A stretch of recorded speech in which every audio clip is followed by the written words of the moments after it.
We're in the Rio Grande Valley looking across the river at Mexico. This is the busiest place for illegal immigration in the United States. It's our first visit since the change in administration, and the first time we've been told Border Patrol is not allowed to assist us.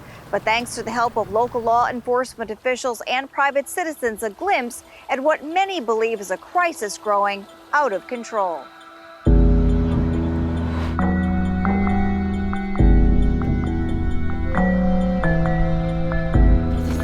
Feet firmly on U.S. soil for the first time, a group of mostly Central American migrant mothers and children smiling on the homestretch. Like the 6,000 others per day reported to be going around official entries at Texas's southernmost point, they believe the journey is a success. What made you come to the United States now? Was there something you heard in your own country that made you decide this was a good time to come? He saw in the news there was a new president and he had more opportunity. Smugglers see more opportunity too as they navigate dangerous rip currents racing across the Rio Grande, one after the other, hour after hour.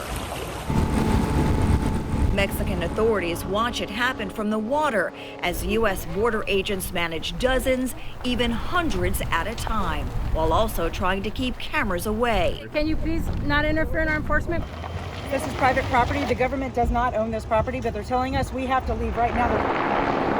During the commotion on shore, scouts give the all clear for another crossing, the distance only about the length of a football field. This is the Mexican side of the border. In the sand, the footprints of thousands of migrants who've waited to cross into the U.S. with the help of a smuggler. It happens all day, every day.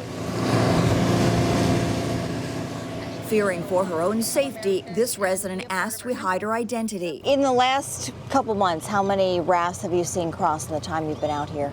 If I had to give you an estimate, I would say at least 60, 70 per day. Hundreds of people. Most come from Central America, traveling weeks to get here. Nearly all claim to be fleeing violence and poverty. What will you do now that you're in the United States? Pues aprovechar la oportunidad que se nos ha brindado ante todo, ¿verdad? Along the way, many become victims of abuse and exploitation. Veníamos en un bus como ese y se subieron en Veracruz.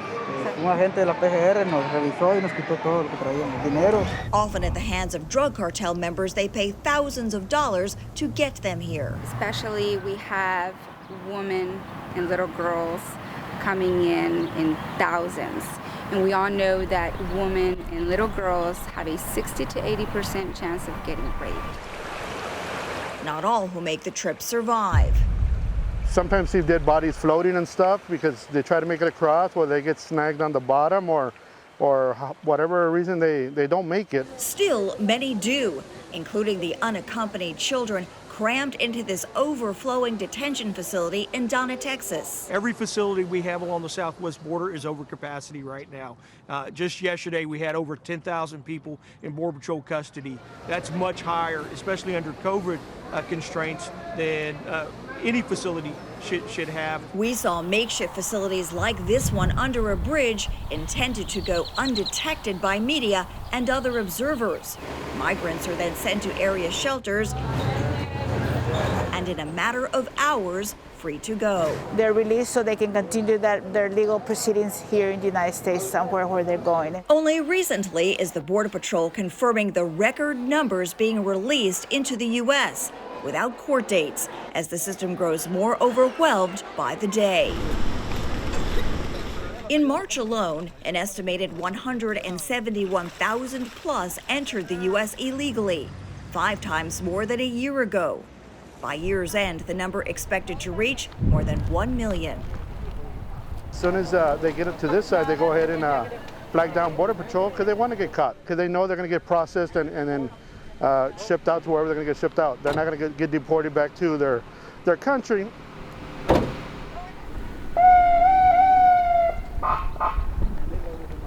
There's more over Signs of the migrant surge, like these pants left behind, are obvious on the border. But experts say the problem is increasingly being felt across the nation in areas far from the Rio Grande Valley. In South Texas, I'm Mergener, CBN News.